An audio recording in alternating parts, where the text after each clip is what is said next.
أعوذ بالله السميع العليم من الشيطان الرجيم. بسم الله الرحمن الرحيم. نحمد الله تعالى ونشكره ونصلي ونسلم على حبيبنا المصطفى وآله. أشهد أن لا إله إلا الله وحده لا شريك له، وأشهد أن سيدنا محمدا عبده ورسوله. اللهم صل وسلم وبارك على سيدنا وحبيبنا المصطفى صلى الله عليه وسلم وعلى آله وأصحابه ومن دعا بدعوته وجاهد بجهاده إلى يوم الدين.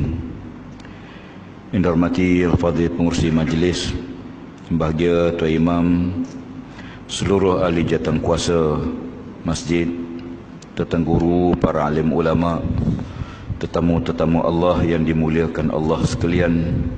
Tahiyatan wa salamun alaikum. Assalamualaikum warahmatullahi wabarakatuh. Alhamdulillah, syukur pada Allah Subhanahu wa taala. Pada tengah hari yang mulia ini, sementara kita menunggu solat Jumaat, kita mengambil beberapa peringatan-peringatan Nabi sallallahu alaihi wasallam. Kerana hidup atas muka bumi ini ialah hidup yang kena ada panduan. Kita dihantar oleh Allah ke dunia, Nabi Adam AS dihantar oleh Allah ke dunia dengan panduan. Bayangkan kalau Allah campakkan kita ke dunia tanpa ada sebarang panduan. Manusia akan hidup dalam keadaan tidak ada pedoman, tidak ada bimbingan. Dia rasa apa nak makan, dia akan makan. Dia tak tahu makanan itu baik atau tidak baik bagi dia. Demikian juga kalau dia nak berakidah, beriman, tentulah dia akan beriman dengan apa yang disangka. Pada waktu itu dia berada dalam kesesatan. Yang payah dalam masalah ini ialah orang yang sesat yang dia tak tahu dia sesat. Orang yang sesat dia tahu dia sesat tak apa. Tapi yang payahnya ialah orang yang sesat, yang tak betul, tapi dia tak tahu yang dia tak betul. Maka orang macam ni dia tidak akan mencari jalan kebenaran, dia tak akan cari jalan balik. Tuan-tuan bayangkan kalau orang sesat, musim-musim kitanya dia sesat ke? Tak. Tak sesat apa, dah 3 kali musim ni. Tak sesat kata dia. 3 tangki minyak dah tambah. Tapi dia tak tahu dia sesat. Sesat yang paling bahaya sekali ialah sesat akidah.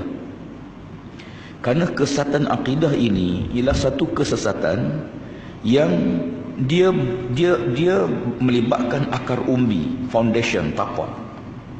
Sebab itu kalau sekiranya akidah mereka rosak, maka rosak semua benda lain. Dia macam tapak rumah lah. Kalau tapak rumah tu sengit, dia akan sengit semua. Jadi Nabi tidak datang untuk membetulkan bahagian-bahagian dah. Walaupun zaman Nabi itu teruk tu sekalian, zaman jahiliyah, teruklah.